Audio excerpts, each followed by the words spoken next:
ഇൻസ്റ്റാഗ്രാമില് 5 ലക്ഷം followers ആണ് നിധിക്കുള്ളത് അല്ലേ? കോഴിക്കോട് കണ്ടോ? ചുറ്റി കണ്ടോ? കണ്ടോ? എന്താ ഏറ്റവും ഇഷ്ടപ്പെട്ടത്? ബീച്ചാണ് ഏറ്റവും ഇഷ്ടപ്പെട്ടത്. വാവ്, വെരി ഗുഡ്. ബീച്ചില് എന്തൊക്കെ കളിച്ചു നിധി? ഷെൽസ് എടുത്തോ? എത്ര ഷെൽസ് എടുത്തു? 6 ഷെൽസ് എടുത്തു. നിധി അതൊക്കെ കൗണ്ട് ചെയ്തിട്ടുണ്ടല്ലേ. Very good girl. Okay, Manju ma'am എന്താ പറഞ്ഞത്? നിധിക്ക് തന്നൊരു അഡ്വൈസ് എന്താണ്? നന്നായിട്ട് പഠിക്കണം എന്നൊക്കെ പറഞ്ഞു. ഓക്കെ, നിധി അഞ്ചൽ സ്കൂളിലാണ് പഠിക്കുന്നത്. ചെയ്തു.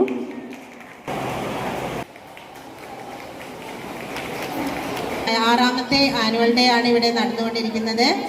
കുട്ടികളെ നമ്മള് പൊതുവെ അവർക്കൊന്നും ചെയ്യാൻ പറ്റില്ല, കുട്ടികളാണ്, ചെറിയ കുട്ടികളല്ലേ, എന്തറിയും, അത്ര ബുദ്ധിയൊന്നുമില്ല എന്ന് ഒതുക്കിക്കളയുന്ന ഒരു പ്രവണത പ്രത്യേകിച്ച് ഭാരത സമൂഹത്തിലുണ്ട്. അത് മലയാളിക്ക് അത് കുറച്ച് കൂടുതലാണ്.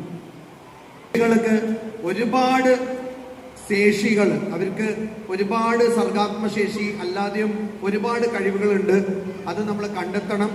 ഇവിടെ വിവേകാനന്ദ സ്വാമികൾ പറയും, ജീവിച്ചിരുന്നതിന് ഒരു തെളിവ് ബാക്കി വെച്ച് പോകണം എന്ന്.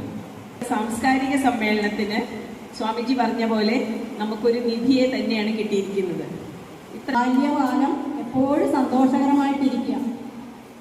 നമ്മള് പ്രത്യേകിച്ച് കോഴിക്കോടുകാരെ കുറിച്ച് പറയുമ്പോൾ എല്ലാവരും പറയുന്ന കാര്യമുണ്ട്, ഏറ്റവും കൂടുതൽ സ്നേഹമുള്ള ആൾക്കാരാണ് ഈ കേരളത്തിൽ. പറയുവാണെങ്കിൽ ഏറ്റവും സ്നേഹിക്കുന്ന ആൾക്കാരാണ് എന്ന് പറയുന്നത് കോഴിക്കോടാണ്. നമസ്കാരം, എന്റെ പേര് നിധി. എന്നെ നിങ്ങൾക്ക് അറിയാമോ? എന്റെ വീഡിയോസ് ഒക്കെ നിങ്ങൾ കാണുന്നുണ്ടോ? എന്ത് ദിവസമാണെന്ന് ആർക്കെങ്കിലും അറിയാമോ? ഇന്ന് കുട്ടികളുടെ ദിനമാണ്. ഇന്ന് നമ്മളുടെ ദിനമാണ്, ചിൽഡ്രൻസ് ഡേ. ചാച്ചാച്ചി പറഞ്ഞിട്ടില്ലേ, കുട്ടികളാണ് നാടിന്റെ ഫ്യൂച്ചർ എന്ന്. ഇവിടെ ക്ഷണിച്ച സ്വാമിക്കും ടീച്ചേഴ്സിനും പിന്നീട് എൻ്റെ കൂട്ടുകാർക്കും ഒരുപാട് നന്ദി. ഇനിയും എൻ്റെ വീഡിയോസ് കാണണം, ഇനിയും എന്നെ സപ്പോർട്ട് ചെയ്യണം. അപ്പോൾ ഞാൻ ഒരിക്കൽ കൂടെ നിങ്ങൾക്കൊരു നന്ദി പറയുന്നു. നിങ്ങൾക്കൊരു പാട്ട് പാടട്ടെ? നിങ്ങൾ എൻ്റെ കൂടെ പാടോ?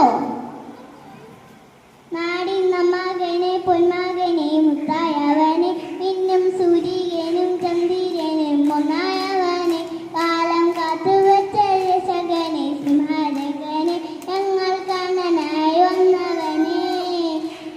ആയ്മേ മാറിപ്പോയി, എണ്ണം വന്നാൽ കുമ്പിട്ടു